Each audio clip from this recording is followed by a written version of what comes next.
You are now listening to the Someone's Favorite Productions podcast network. Almost.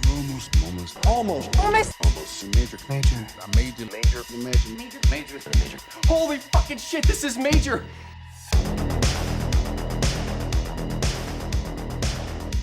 Hello and welcome to this week's episode of Almost Major, where we talk about the many major studios and the films they release. Today we are on our final episode of our 80s New Line Cinema miniseries. My name is Kevin Tudor. I'm here with Bryden Doyle. Hello. And Charlie Nash. Hello. And today we are talking about A Nightmare on Elm Street 5, The Dream Child in 1989. I've mistakenly called this The Dream Nightmare, The Nightmare Child. I don't know why I keep messing it up. Opened wide in 1,902 theaters on August 11th, 1989 at 3rd place, and went down to 18th place the next week. That makes sense. 18th? 18th. Budget was $8 million opening weekend and made $8.1 million, and domestic gross of $22.1 million. Top 5 films that weekend: Parenthood, The Abyss, Nightmare on Elm Street 5, Turner and Hooch, and When Harry Met Sally. You got everything. Yeah. You got something for everybody. There you go. The 3 movies of those that I have seen are all better than the one we're talking about right now. Also weird that, considering Parenthood is number 1, that's kind of weird. Also couldn't help but think about how Ghostbusters 2 was this year, and that's another horror-esque sequel. It's a comedy, but also a movie in which it revolves around possessing babies. What was going on with babies in 1989? I don't know. I actually haven't seen Ghostbusters 2. Oh, you're not missing anything. Right. I will say, Charlie, the movie's to sucker for. I do think Nightmare on Elm Street, The Dream Child, is better than Turner and Hooch, which I have seen. So there you go. How's that movie bad? It's about a guy and a dog. Yeah, well, I've heard the dog spoiler. That's what I have been told what happens in that The dog movie. shoots a man? Ginger, no! Ginger.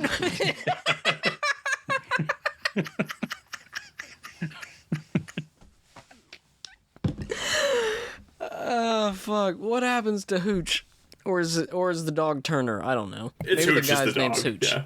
You find out the dog is both of them. It's like the ending of Fight Club where he realizes that he's also the Tom Hanks character. And so he shoots The himself. dog is at the end of a bed just staring at an empty chair. Yeah. Technically, you're fucking Marla. He just barks at him. Okay, what happens with Hooch? I've heard the dog dies. I don't know. Oh. Well, that's Yeah. not as fun as the endings we came up with. No. My roommate claims to love Turner and Hooch, but I was like, doesn't the dog die at the end? And he was just like, yeah. And I was like, I don't want to see that. It's supposed to be a comedy. How many other cop with dog movies are there? There's K-9, Jim Belushi, right? Mm-hmm. Isn't there there's a Chuck Norris one? I think it might just be called K-9 again. They were just like, what else are we going to call it? Google the Chuck Norris dog movie. Top Dog. Top Dog. That's right. This was oh my god. They were just like, get an action guy. They were like, we got one. What do we got? What kind of dogs y'all like? And they were just like, we got a movie. What would be like the subgenre of this subgenre? This is like the fucking ocean water of this shit is, what is that movie called? Was it just called Dog? The one with Channing Tatum? Oh, yeah, that's a nice movie. Oh, yeah. So it's just like, yeah, we got cops and firefighters, and you know what? They all love dogs. Turner and Hooch. Check it. Who's Turner? It's Tom Hanks. Oh, okay. Because I always got Turner and Hooch and Tango and Cash mixed up. Oh, Tango and Cash What? rules. That movie's awesome. Yeah. Did All Dogs Go to Heaven come out this year too? I guess that would be a little... I think so. If they take place in a connective universe, at least there's a silver lining there. I don't know.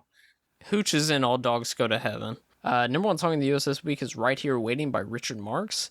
Number 1 song in Canada this week is Bat Dance by Prince. Canada knew what the fuck they were doing. Bat Dance, kind of a good song. Plot description from Google. The 5th installment of the popular franchise focuses on Alice, played by Lisa Wilcox, the survivor of the 4th, who believes Freddy Krueger, played by Robert Englund, has been eliminated for good. She optimistically hopes to start a life with fellow survivor Dan, played by Danny Hassel. I don't think I put this in the trivia, but apparently this guy initially didn't have a name, so they were just like, what's your name? Dan? All right, the guy's name's Dan. The nightmares begin soon enough, though, and Alice learns she is pregnant, just kind of pregnant. When her friends start dying, Alice suspects that Freddy is using the fetus within her as a weapon. Can she fight the demon while protecting her unborn child? Yeah, again, I was watching this movie last night. I'm like, oh, it's the plot of Ghostbusters 2, except the baby isn't born yet, which is just weird. What was going on? A part that I did laugh at, and I guess is sneaking into my initial thoughts, were when she just like screams out, she's like, "Can unborn babies dream?" I was just like, yeah, say that to a doctor, and he's just gonna be like, why?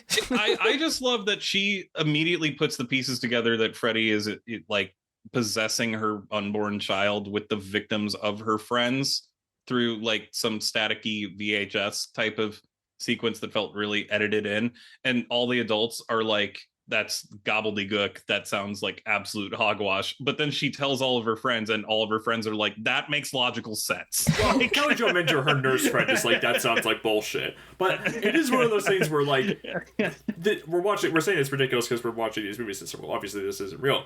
But you'd think after, I don't know, 4 movies in which, like, multiple teens and several adults have been murdered by Freddy Krueger, they'd be like, you wouldn't need, like, an exposition scene. It's like, you ever heard of this Freddy Krueger guy who killed all these kids? It'd be like, yeah we fucking know. Like, we've been living in this town for the last 10 years. How is the government not involved at this point? Why doesn't anybody move? Like, why isn't there tanks on Elm Street? It should be the ending of Zero Dark 30 at this point. Like, it just ends with John Saxon on a plane by himself as it slowly starts to close. With that same Alexander Desplat score. Is she crying because it was worth it? Is she crying because she has no life anymore? Is she crying because nothing has changed? It's ambiguous. I do love Zero Dark 30. But no, she's crying because a cool Mo D track is about to play over the ending credits. Yeah, because there's the part in the middle where she's explaining to all of her friends who could give a shit less, where she's just like, yeah, so like he kills all the kids that are on Elm Street, and I was just like, so this is a lore that you know also, and everybody else just doesn't know, but it's just like, stop looking for property on Elm Street, just quit moving there. Like, put up guardrails for Christ's sake. Also, not like we go to these movies for any kind of realism whatsoever. I genuinely don't know. Like, I don't even understand how the movie is explaining Freddy has come back this time. Like, somehow Krueger has returned. Yeah, somehow. Like, I sent the gif of Isla Fisher in Bachelorette. Like, the 20 minutes into this movie, I was like, I don't understand what anybody is talking about for most of the time in this movie. I don't understand what is happening in this movie, like, at least for 85% of it. It's also funny how it's like Dream Master felt like that was rehashed like in the Dream Warriors stuff. This also is like rehashing the Dream Warriors thing. It's like, we gotta find someone's bones. Like, where it's like, well, you have that, and what is it, during the comic book guy's nightmare, he turns into, we'll get into that part. That part is fucking stupid. I gotta fulfill my adolescent fantasy of being a badass. Oh man, now I'm dead. Like, it's my adolescent dream of being a guy that's like, hey, get out of here, toots. I'm just like, what? Story by John Skipp, Craig Spector, and Leslie Bohem. Written by Leslie Bohem. He wrote The Darkest Hour, The Alamo, Dante's Peak, and Daylight. We talked about that in the second episode, because he was the one who initially wanted the second movie to be about Freddy's child, and they were just like, no. And then, like, I guess they were scrambling for a script, and just like, don't you have a hard-on for, like, Freddy being a child or whatever? And he was just like, no. Did he possess as a child? And they were like, cool, we have 3 weeks, go. Directed by Stephen Hopkins prior to this, Dangerous Game in 1988. I didn't get to watch that, but that sounds like a fun time. Like a demented cop locks a bunch of teens in a mall and just picks them off one by one. I was just like, it's on Tubi? Sounds great. I will watch that here soon. After this, did Predator 2 in 1990, Judgment Night in 1993. I caught up on that. That's fine-ish. Some good songs on the soundtrack. The soundtrack rips. And Dennis Leary, I remember being kind of fun as the bad guy in that. I mean, I know Dennis Leary's some people find him great, but I found him funny at the time, and that was the only one where, I mean, I liked him playing a villain. I thought he was gonna be like one of the 4 guys at the start, and I was like, oh, thank God it's Jeremy Piven. I was like, oh, God damn it. But yeah, it's watchable. Blown Away in 1994. I did not get to watch this, but Brian, you have seen this? Oh, so fun. Yeah. Yeah? I'm kind of ashamed that I didn't get around to this because it takes place in Boston. Oh, yes, and glorious accents abound in that movie. Bostonian and man. Irish. 3 scenes set to U2, Joshua Tree era tracks. Great. Lots of Rube Goldberg devices for like all the bombs that Tommy Lee Jones is making. Tommy Lee Jones just hamming it up. At one point, he like intimidates a kid by like, well, no, he's not intimidating them, but like he's like stalking a kid and like he ingratiates himself by like pretending to do like puppeteering with lobsters. What? It's very goofy. Excuse me?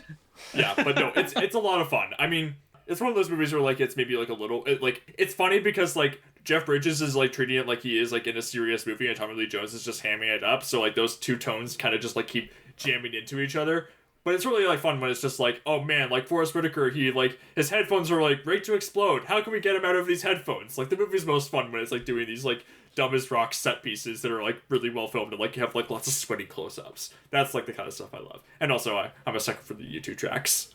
Unfortunately for me, I watched The Ghost in the Darkness from 1996 and did not watch Blown Away. Yeah, Ghost in the Darkness, pretty boring. And also I watched, no, I did not watch Lost in Space in 1998, which he did, but I did watch The Reaping in 2007. That movie is bad. Also real boring. Bad. Somehow Very a movie in which they advertised it with the hilarious, "Are you gonna kill my baby?" Hilary Swank says, "No, like, of course not." Why and not? why not? Somehow that's the only not boring part of the movie. You'd think that Well, and movie they flash back to that scene again, too. Oh, they do? And then it just turns full Exorcist 2 at the end, where it's just locusts fighting motherfuckers at the end of it. And I was just like, because when it started, I was just like, so something's going to happen to make Hilary Swank be like, actually, I do believe in God. Yeah, that's bad. I saw it back when it came out and can't tell you a single thing that happens in it other than anything that is mentioned in the trailer. I also did watch Lost in Space a lot as a kid, and thinking back on it, it's a movie where nothing happens. They are just lost. Matt LeBlanc is here for some reason. Matt LeBlanc is there. Mimi Rogers is there. Heather Graham is there. At one point, Gary Oldman is turned into a gross, badly CGI'd spider hybrid person. I don't know. Okay. I love how in 1998 they were just like, it would be a big blockbuster if we adapted this fucking show from the 60s. Well, I mean, you say that, but that's the movie. I mean, obviously it wouldn't have happened if it wasn't released in, I think, April, but it is the movie to dethrone Titanic, which I'm sure that even Stephen Hopkins at that point was like, wait, really? Like, well, let's see, what that came out in April. Titanic came out in December? like December of 1997, and Titanic was number 1 at the box office for 16 weeks, basically. Like basically. Jesus. Yeah. I'm sure Stephen Hopkins was like, I'm proud of I didn't look up anything about Lost in Space, but the thing that I've learned about Stephen Hopkins after the movie comes out, he's like, yeah, the movie sucks. It's not good. So, it's dark and murky and pretty joyless for a movie that takes place in space about a family that's having adventures. It's pretty grim. They basically have that, like, the same plot plot point as Event Horizon at one point, where they're like, an abandoned spaceships, and it's just like, yeah, there's these space spiders everywhere. And then Gary Oldman gets bit and then turned into like hybrid spider old man, and then it just sucks. Like, it's a prequel to Hannibal, is what you're saying? It is in that weird period of time in the 90s, early aughts, where Gary Oldman was going through all types of body horror, whether it was Dracula or Hannibal or this. Easily the most hideous he looked is like this horrible CGI monstrosity that he is in Lost in Space. Is it worse than how he looks in True Romance? Let's be honest. Oh God. Well, that's a loaded question. Do you want to get me canceled?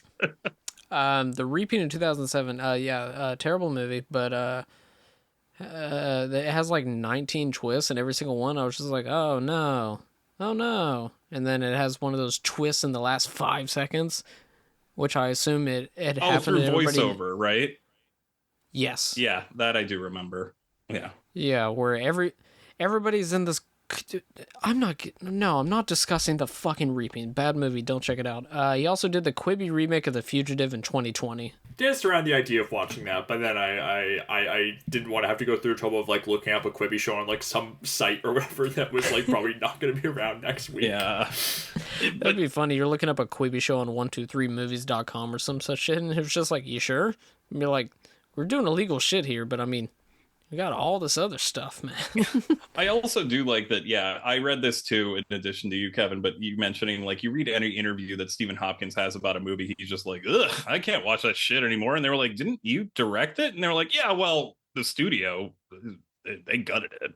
That's not my fucking problem. Like, Right. Friend of the show, Scout Tafoya, also he did a Dad Rock video essay on Predator 2 by Stephen Hopkins, and he had a very good quip where he talks about how Predator 2 is so racist that Stephen Hopkins had to make a movie literally called Race to atone for it. Yeah, Predator 2 is bad. I think Stephen Hopkins does not have a good track record. I have not even seen Predator 2, and I have seen Predator, Predators, and well, I didn't see the Shane Black one, actually. I've seen like half the Predator movies. I've seen all of them. I've seen Two of them Alien are versus good. Predator 1. I have not seen AVP Requiem. Oh, you haven't? No. Well, Huh. I've heard nobody has, because nobody knows what they're looking at while they're watching it. I mean, yeah, it's the weird thing of like almost all the Alien movies are good and almost all the Predator movies are bad, like except for like Predator and Prey. Like Predator those are the and only Prey good ones. are the only ones I would saw rewatch. Prey was actually good.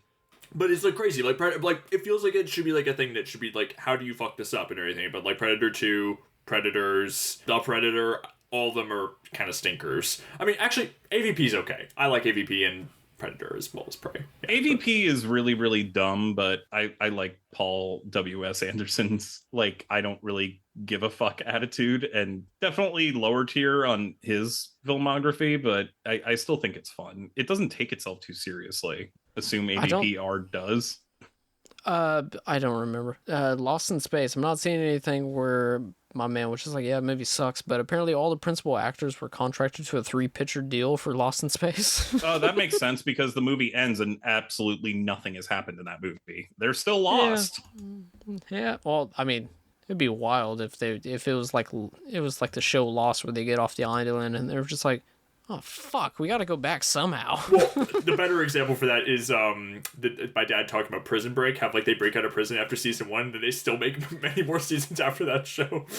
Starring Lisa Wilcox as Alice, reprising her role from the 4th movie.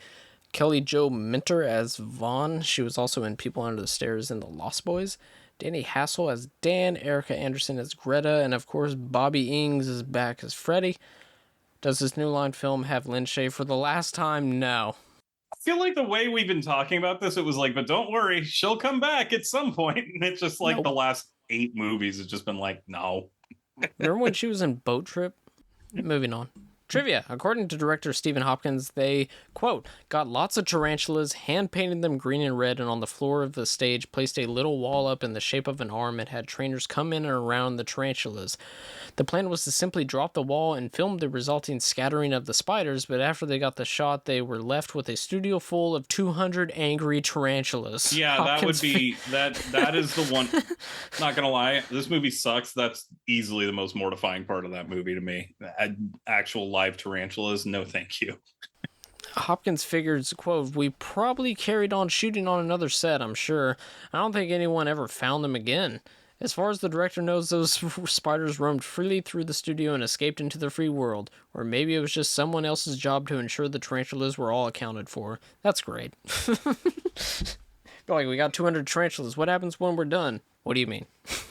They're here Who cares? Oh, it's like that the ones short in the Creep Show. Isn't there a bunch of like cockroaches? Is that what it is? Oh god, the last time I saw Creep Show was at the 12-hour horror movie marathon like several years ago at the Coolidge, where I was just delirious and half asleep. So I think it's cockroaches, but they legitimately got like 20,000 cockroaches, and then they were just like, fuck, what do we do? How do we get these bitches out of here? Or what's that scene in The Mist where the spiders start erupting from that guy's face and then he falls over and just like 85 of them just explode out of his back? No thank you.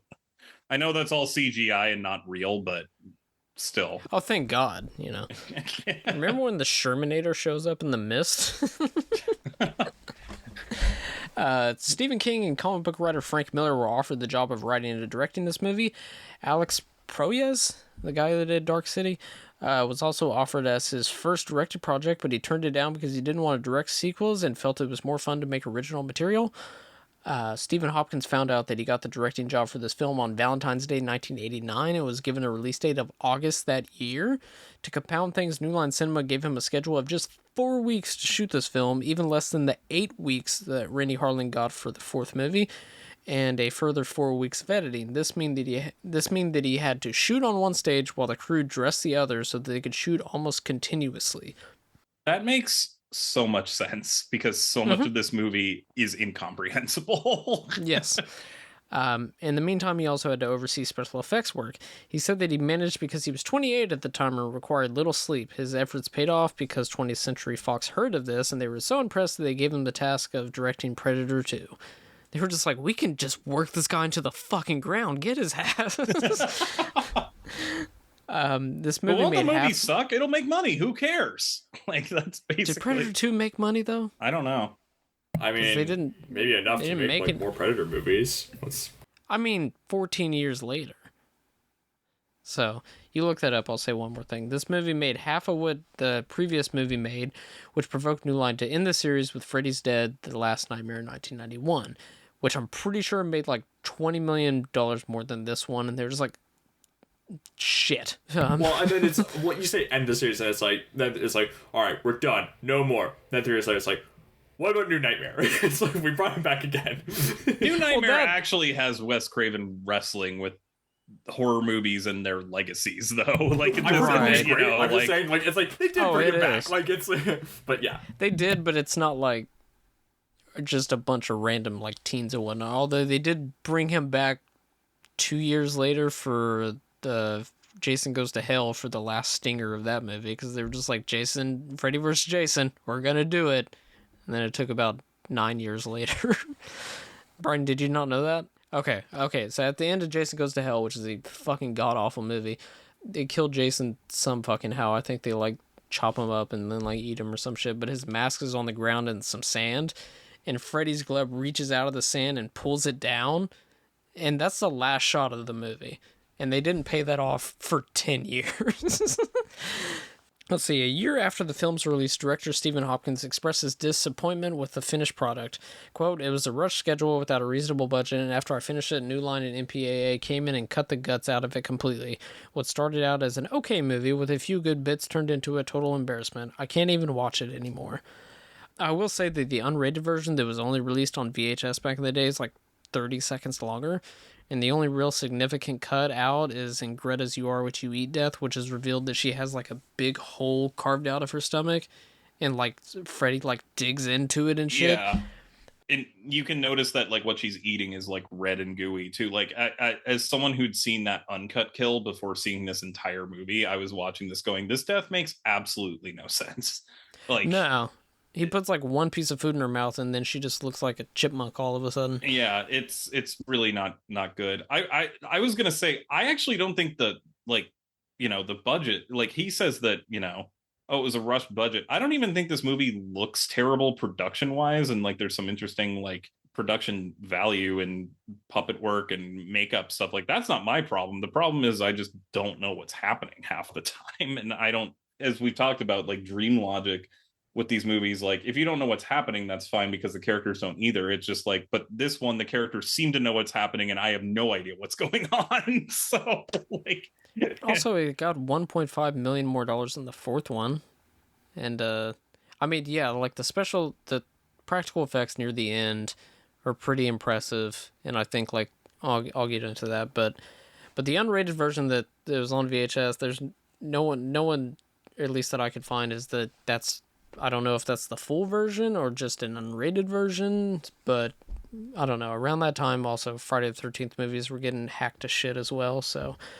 and lastly, the first screenplay was written by John Skipp and Craig Spector, but New Line didn't like it, calling it, quote, a New Line, or a Nightmare on Elm Street movie like Stanley Kubrick would do it. What? Give me that. This screenplay, on the other hand, though, reads like someone was rushing it up to the studio, dropped it, and then like a few pages were like missing, and they were just like, "It's fine," like whatever. It was substantially changed by Leslie Bodum, and virtually none of the original screenplay made it into the film. According to Skip, only the phrase "It's a boy" was retained. That's great. Only around half of Boehm's screenplay was kept after further rewrites by William Wisher and David J. Scow. And the final screenplay was further put together and changed just a few days before shooting by Stephen Hopkins and producer Mike DeLuca. According to Hopkins, one of Boehm's ideas that was written out had Alice and her friends rehearsing a school performance of the play Medea, which he described as, quote, very weird. One other thing, though, that I did want to say, the one thing that is rush budget cutback that I did anyone think Freddy's makeup looked particularly worse this time around? It looks weird. It looks a little rubbery compared to the other ones, like, and not like. It could be the same, and maybe it's just shot differently because he's typically in shadows. But I don't know. Yeah, it looked a little weird. It looked cheaper this time around. Everything else, in terms of the art direction and the sets and the special effects, looked fine. But like, I don't know, his face looked especially just like Halloween masky.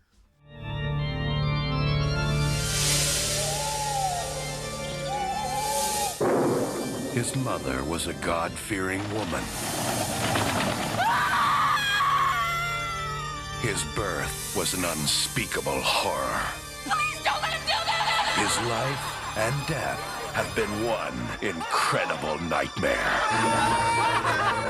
But now all that is going to change because Freddy wants to become a daddy. Want to make babies? What's wrong with me? You just a little pregnant? Even if he has to adopt. No! Do unborn babies dream? When it comes to chills. It happened while I was awake. When it comes to screams. The party just started. When it comes to pure terror. Bon appetit!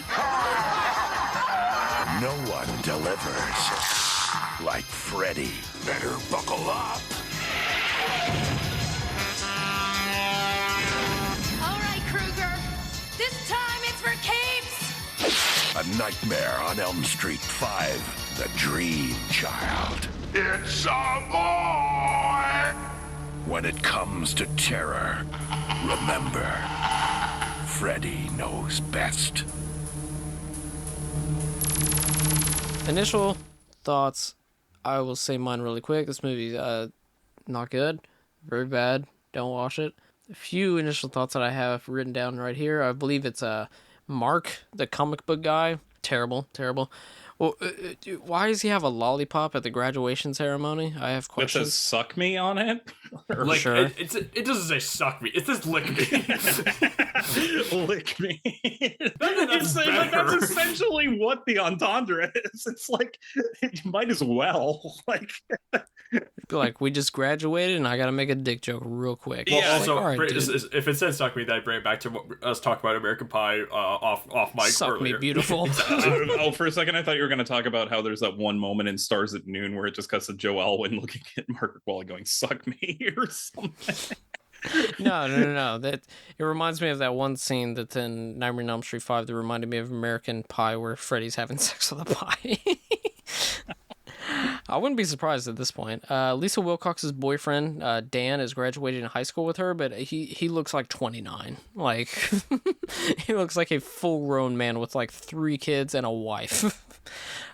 Greta dies, the "you are what you eat" girl, and literally no one cares. Like, it's her, Lisa Wilcox, Alice, Mark, and Vaughn are like walking through like a store or something like that. It's like a corridor of like shelves or some such shit, and she's bringing it up. It's like, guys, Greta just died, and they're just like, yeah, I know, but like they could not be more annoyed about the fact that they have to deal with Freddy.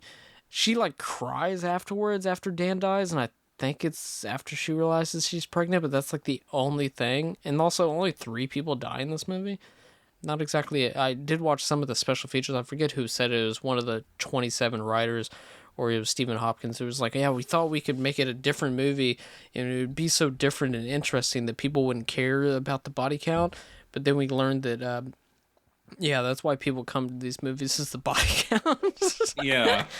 And like both of the deaths are butchered. The two most gruesome deaths are butchered. Sorry, I'm interrupting your Yeah, your main thoughts, but Dan motorcycle, whatever, that a little bit of that is cut out where he gets a little Cronenbergian where he's got like stuff sticking into his skin and shit. yeah.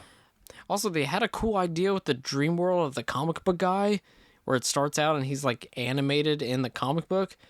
Then they just get rid of that. I was like, I thought it was going to be Take on Me. They do it at the end. He turns into animated at the end, and it looks like Page Master when he's like bleeding colors. It does look like Page bad. Master, which this was pre-Page Master. I say that kind of as a compliment, just because the movie's trying shit. Like I found that. I agree with you, Brian. I actually think that like when he turns into New Metal Yosemite Sam, I was like, this sucks. But then when he turns into like a literal paper person and he turns into Flat Stanley. Yeah, that stuff is kind of cool. It reminded me of, oh god, I'm forgetting the name of it, but what's that Sega Genesis game where the guy gets sucked into the comic book and he has to Comic Zone, which this is Comic Zone kicks ass, I assume. Yeah, that game ruled. Well, when it starts, I was just like, oh man, did I forget that there's like a full ass dream sequence like Aha's Take on Me? And they're just like, no, this nightmare sequence is just going to be we spray painted everything black and white. Is that good enough for you? Yeah, no, but that's the thing. That black and white looks like shit. Like, well, it nice contrast, I guess, with like Marcus like wearing like a very colorful T-shirt and everything. But yeah, I mean, especially because the comic book like that he's looking at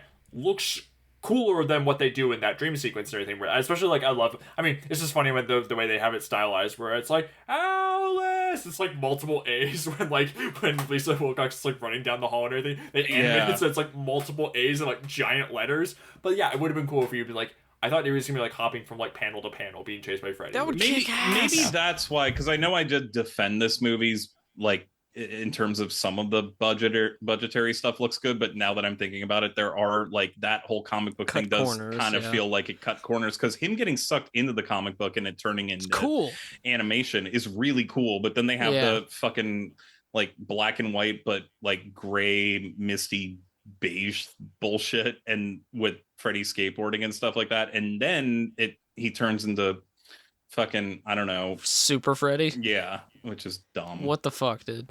What in the holiest of shit? I just realized too. I'm sorry I'm cutting into your initial thoughts so much, but like I am too, Bryden. You're not the only one.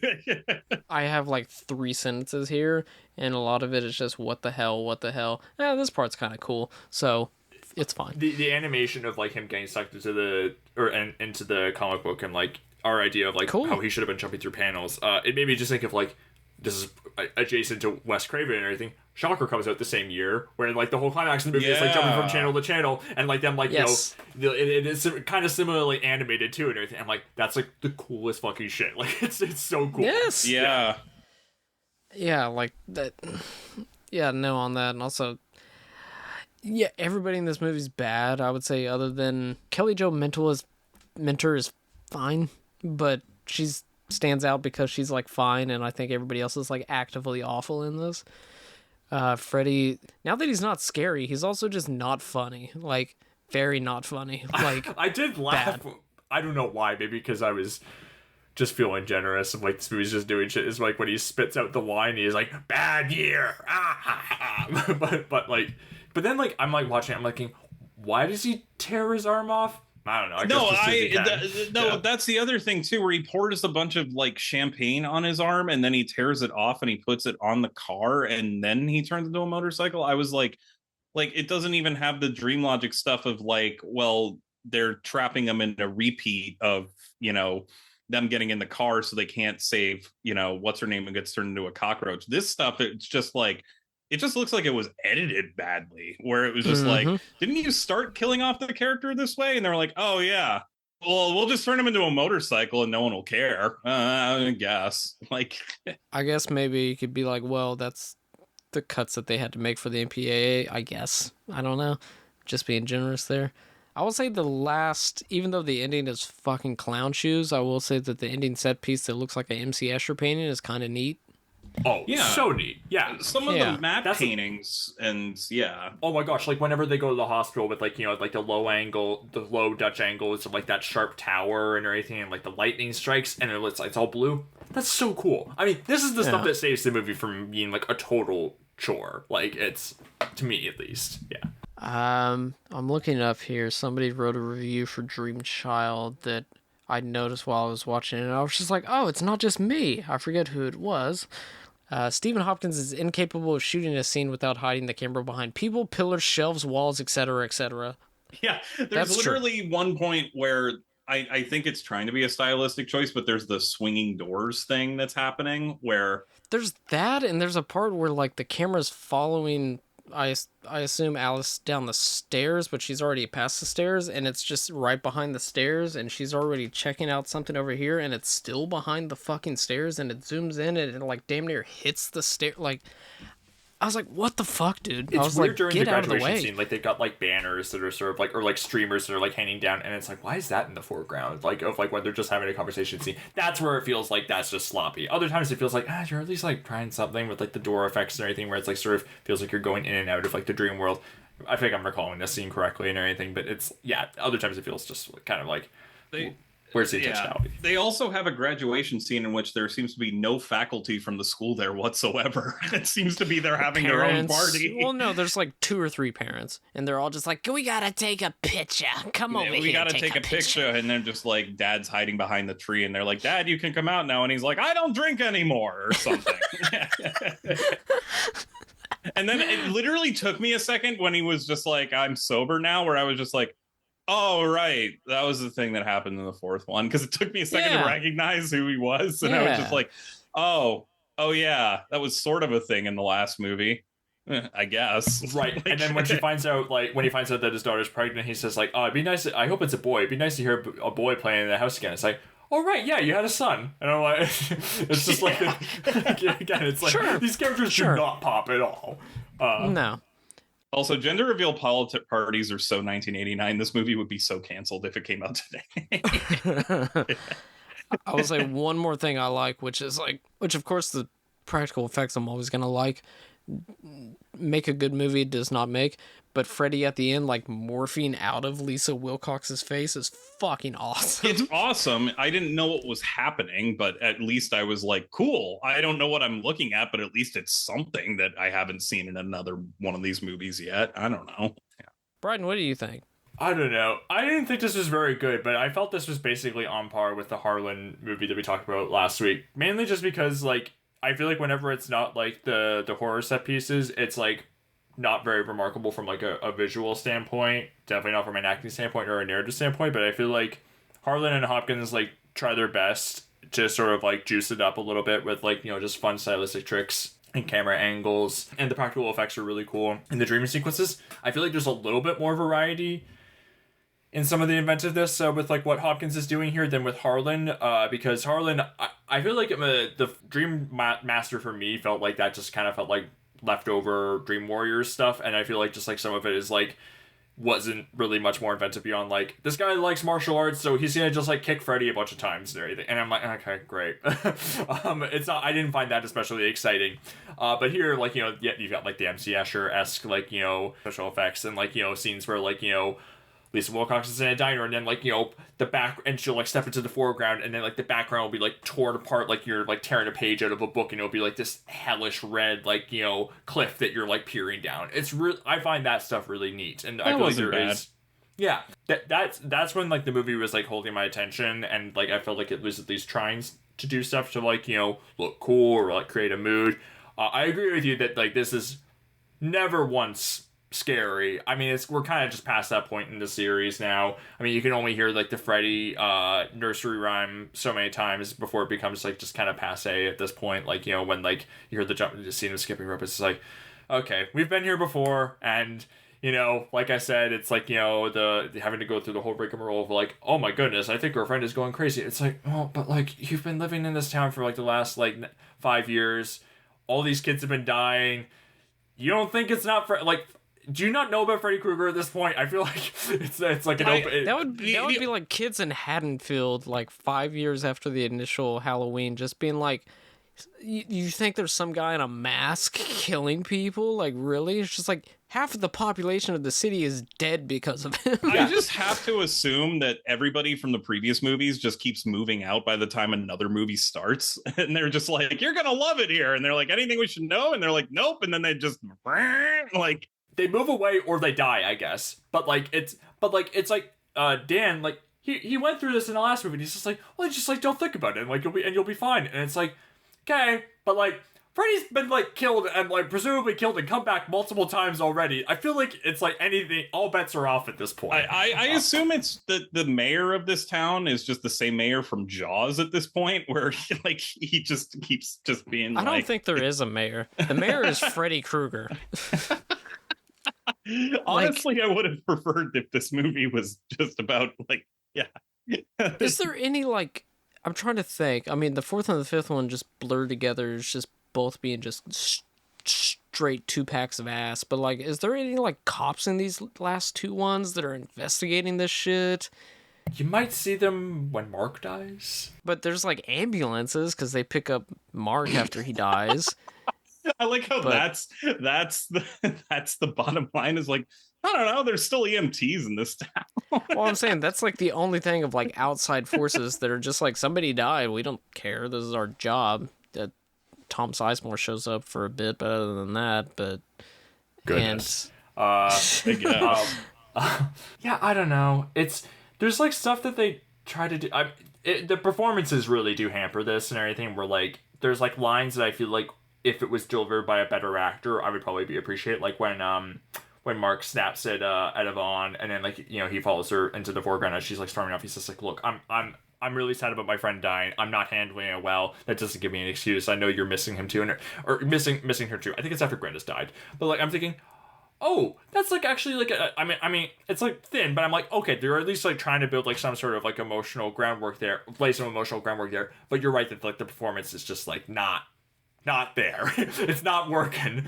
Yeah, and also it's like that doesn't work too. That like that guy's sad because it's like it seems like he's like kind of harassing her and everything. Like he's saying, I'm gonna wear down her defenses eventually. I'm like, well, that doesn't like make me feel good about that. And also it's like the thing. I mean, I had this problem in Dream Warriors too, where it's like they try to give backstory on Freddy again, and it's just like at this point, like Freddy, he's not a person. Like in this movie, they don't treat him like that. He's just like a demon. And it's like them trying to give backstory on like his mom and him. I'm just like, I don't care. It's not convincing in this movie, and it's like they're not really doing anything to it. They're just like they're cardboard. I will say I didn't know about the post-production meddling with like, you know, the rating system and stuff like that. That does make sense, especially because I feel like there's cool stuff going, even with some of the cool stuff that I was mentioning earlier with the dream sequences. It is like kind of, I didn't find this movie especially hard to follow. I mean, especially like I don't feel like these movies are necessarily like following airtight logic necessarily with like the very heightened scenarios, but it was like I was like thinking like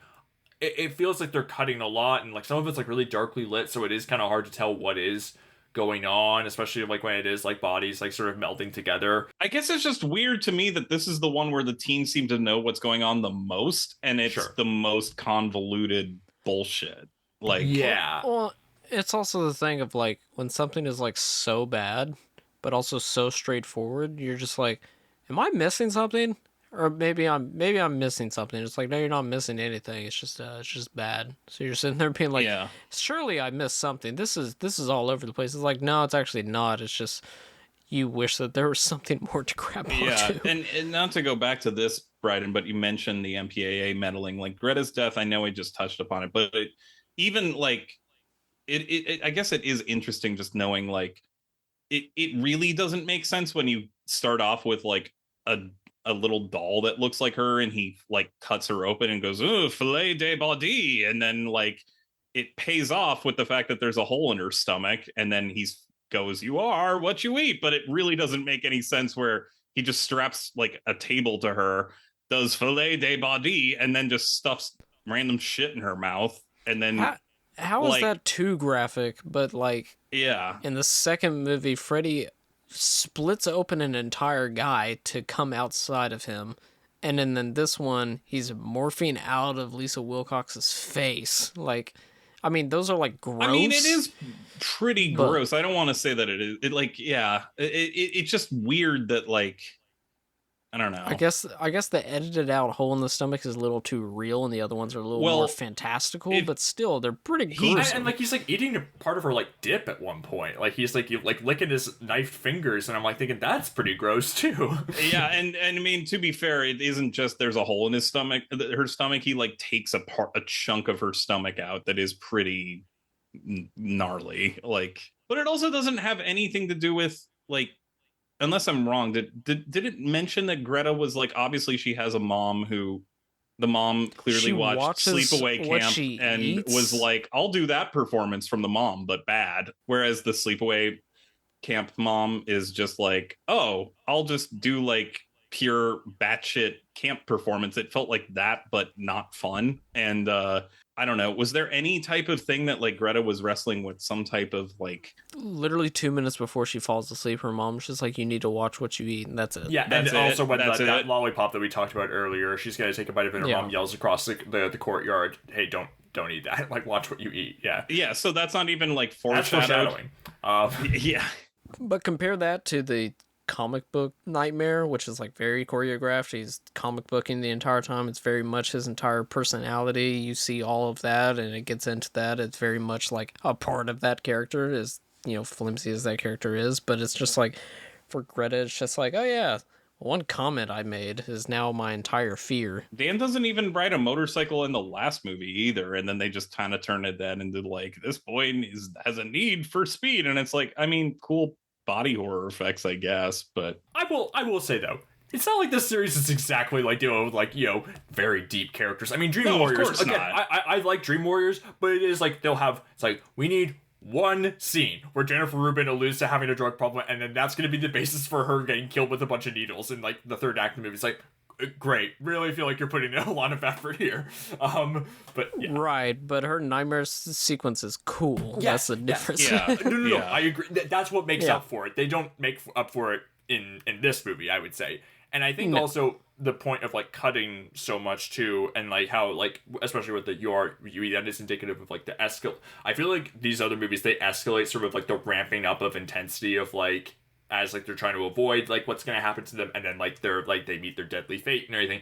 Whereas this one, it feels like you're watching on like fast forward, where it's like 2 bites in, she's like already like ballooned, and it's just like, I feel like it happens so quickly. Like that's where Hopkins like individual images really work, but how he's like sort of strings them all together, he and his editors, like it doesn't feel like quite like paced right. I feel like that's like what's missing. If I may say, and I want to, Charlie, I want to hear your thoughts in a moment, but I just will say, this isn't a performance I necessarily like, but I will say the kid who plays Jacob, Whit Hertford, who I also saw recently in the Killer Kid movie Mikey last week. Oh my God, that's what that kid's he's from. The next door neighbor in that. Yeah, I will say he's not. I mean, he's a totally like competent like kid actor and everything, but he has a very good like haunted face that works for horror movies, I think, like especially at this time in like his career and everything. Like he looks very tired and like he's seen some shit just like the moment he shows up on screen. So I think that makes him pretty well cast for this. It's a whatever performance, but like but I will say like he fits the look of the movie very well. He's also in The Addams Family.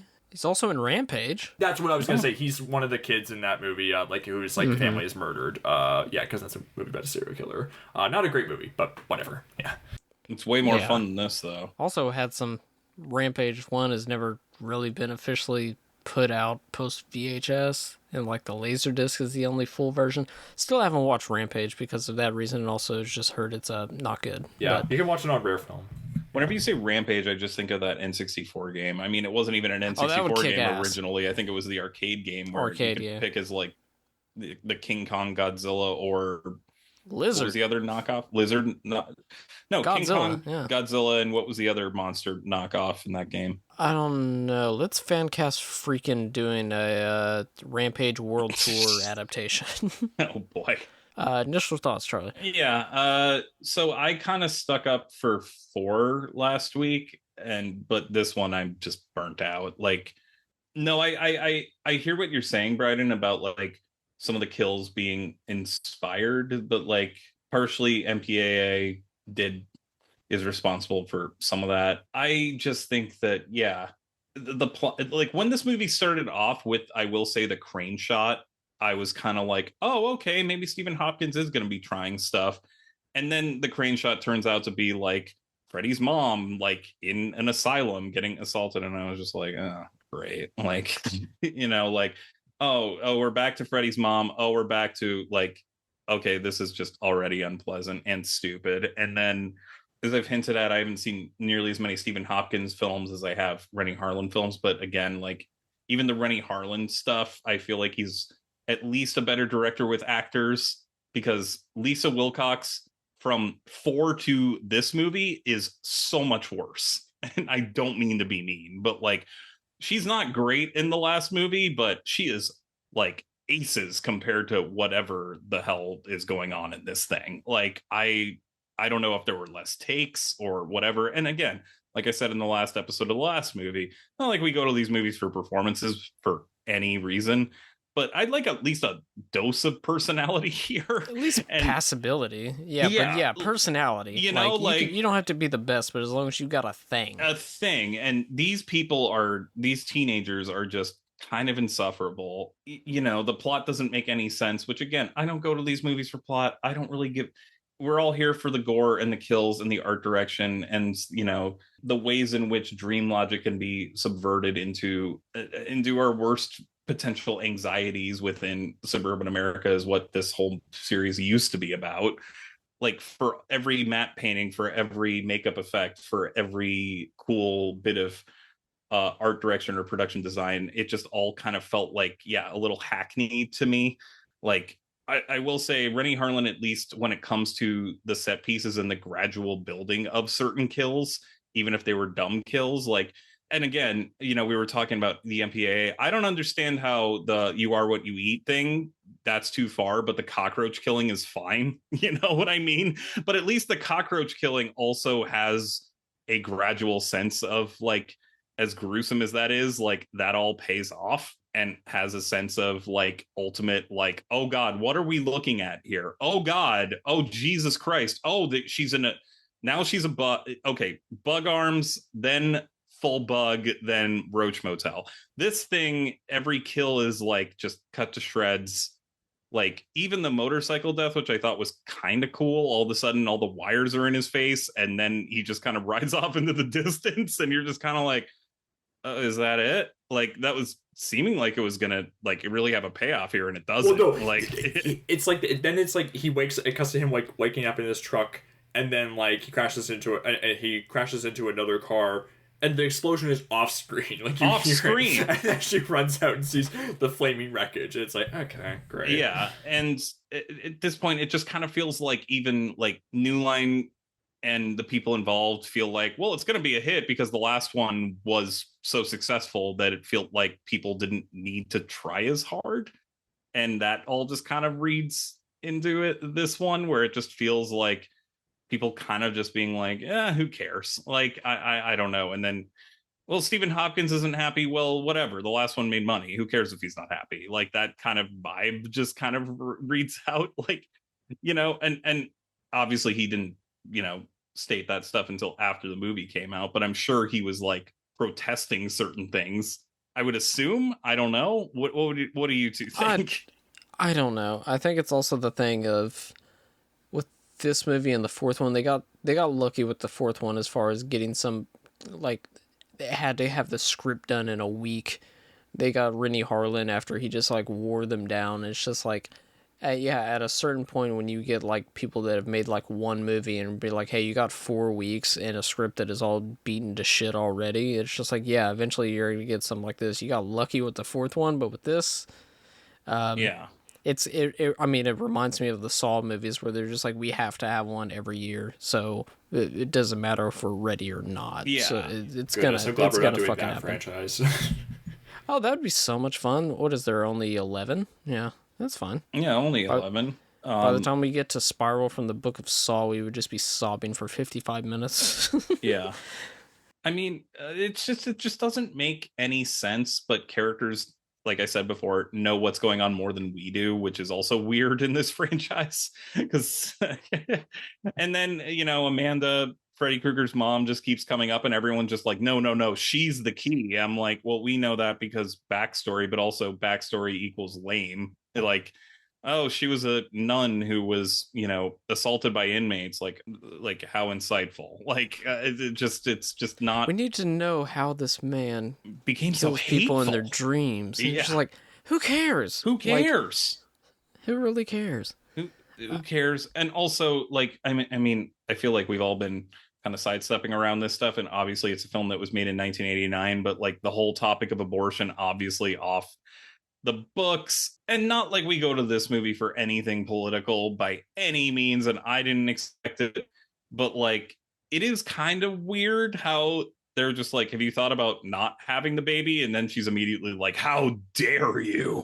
Like that type of thing is just kind of like, or like, it's my responsibility and my baby and my, like I don't know, it's just all, Which is it's true, but it's it feels true. like it feels like the Dan's parents are like really like, no, we want you to have it, but we're gonna raise it because you don't know what you're doing because the doctor said you were emotional. It's like, all what? weird. It's all weird that they don't talk about this sort of stuff, and then the characters are acting weird, but we also aren't dramatically invested in anything. And I also maybe just like felt generous a bit towards this one. Not generous, because I didn't like this movie, but I just don't think this is like, I think maybe because you guys had hyped it up as like so bad. Like this was like, I'd heard this was like absolutely terrible, and I found it like semi-watchable in spots. I think it's also just like, I feel like this is like better than some of like the worst movies that we've done on the show that I know you guys hate. Like I don't hate. I'll take this over My Demon Lover or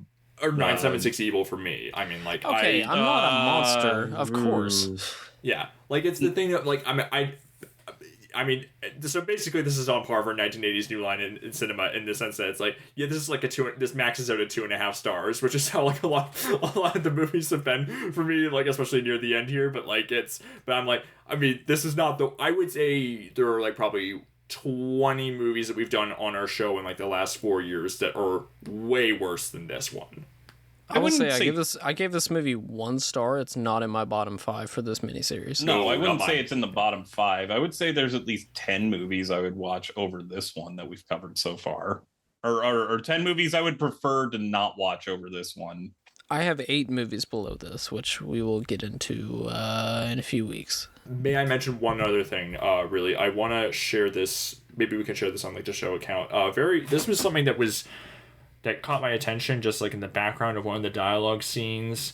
Lisa Wilcox and Kelly Jo Minter are talking in the room. What is up with where Wilcox has the plant in the background? It looks like a pair of like pant legs with sneakers on.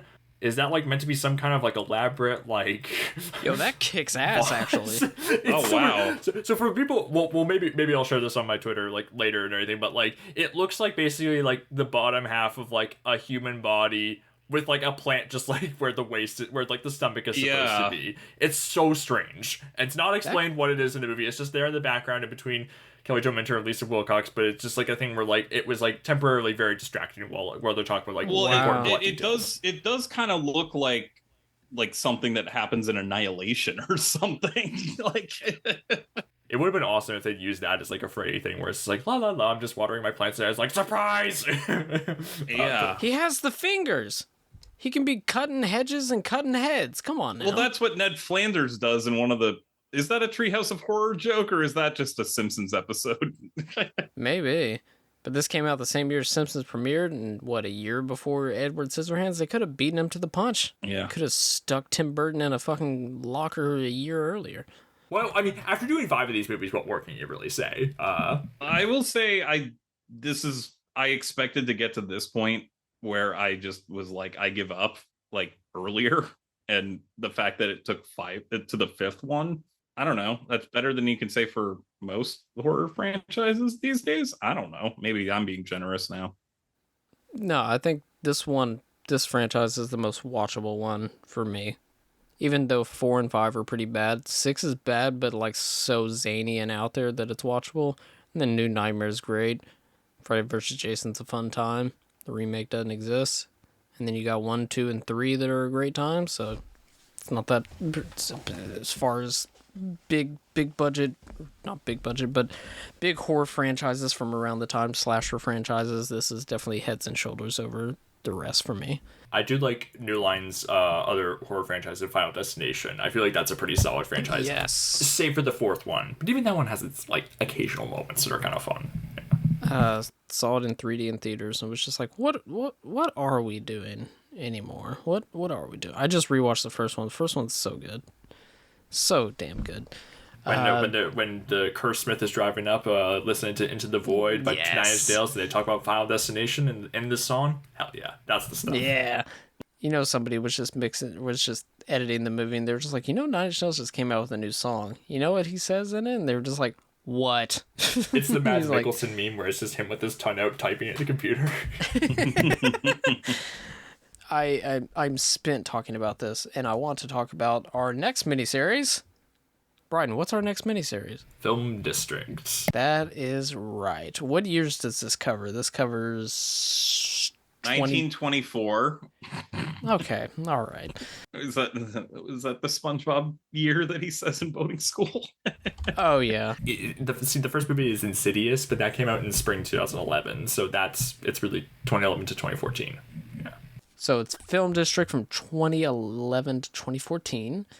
Which we are covering 15 movies. We are covering Insidious Chapter 2, Dead Man Down, the remake of Oldboy, In the Land of Blood and Honey, Pompeii, The Rum Diary, Safety Not Guaranteed, Don't Be Afraid of the Dark, which I did not know was a remake of a TV movie from the 70s, which I will be watching that. Where, which is directed by William Brent Bell. That's right. Parker, Olympus Has Fallen, Drive, Red Dawn, and lastly, Playing for Keeps. That's right. Okay, which of these are we most looking forward to watching? And you can't say Drive because we all know that's the best one of these, probably out of the one that we've at least all seen. Oh boy, I've always been curious about that one. Yeah. Same. And weirdly Pompeii, because now I've become a Paul W.S. Anderson convert. So yeah, I'm looking forward to that one too. I guess Where, because I'm pretty sure that's like the last William Brent Bell movie I have to watch. I think I've somehow almost become a completionist. You've been so devoted for all these years.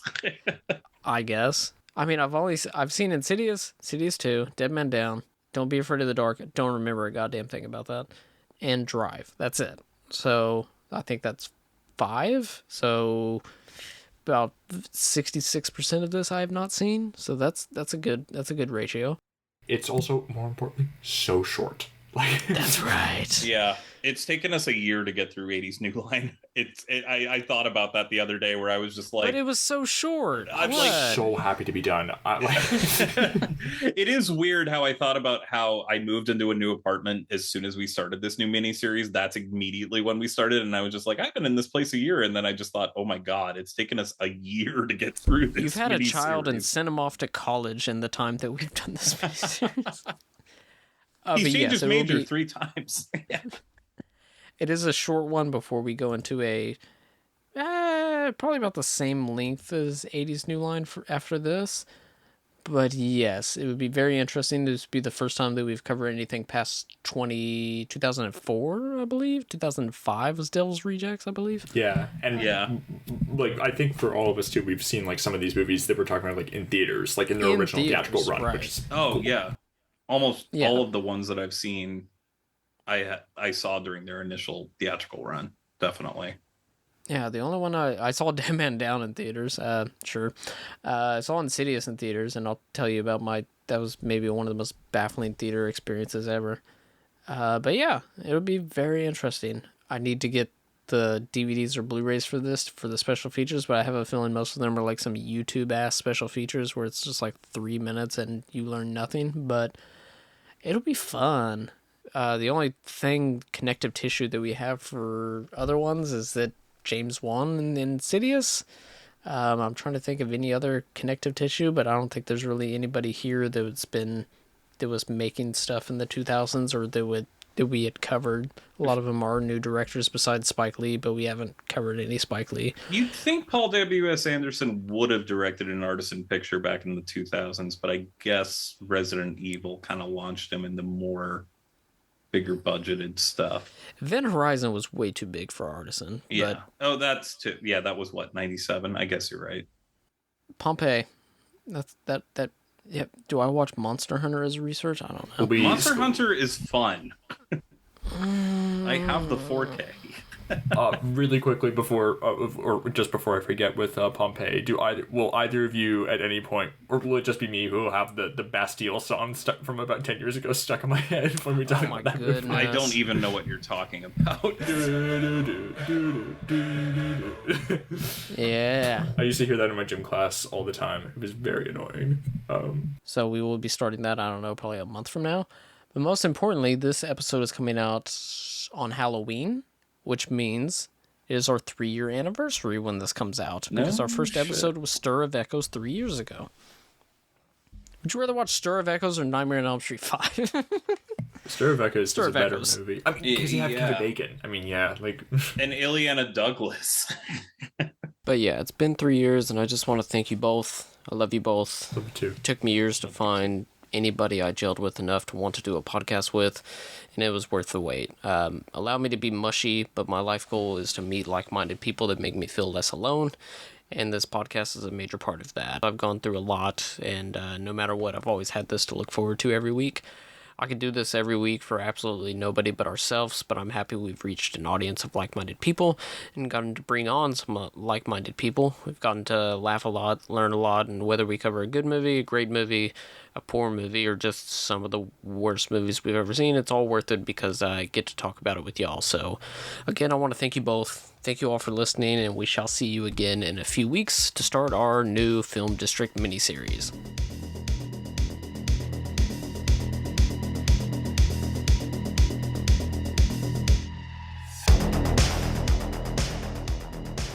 Thank you for listening to this week's episode of Almost Major. Please rate, review, and subscribe to us on iTunes. Please follow the pod on Twitter at Almost Major to keep up to date with what movies we will be covering in the future. Myself, I can be found on Twitter and Letterboxd at KevBonesy. Bryden can be found on Twitter at Bryden Doyle and on Letterboxd at JDoyle. Charlie can be found on Twitter and Letterboxd at CTNash91. Once again, thank you for listening.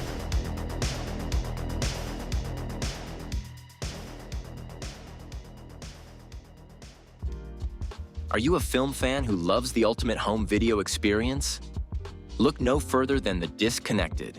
Your host, Ryan Verrill, is your go-to source for the latest and most accurate information on home video releases, exclusive interviews with industry insiders and filmmakers, and has established a thriving community where every film and physical media enthusiast feels welcome. From hidden gems to blockbuster hits, The Disconnected brings you insider knowledge and a welcoming space to share your love of cinema. Watch every Thursday night at 9:30 Eastern, 6:30 Pacific for the live announcements show and follow The Disconnected on social media to stay updated. Subscribe to The Disconnected on YouTube or on the podcast provider of your choice and dive into a world where every movie night is an adventure.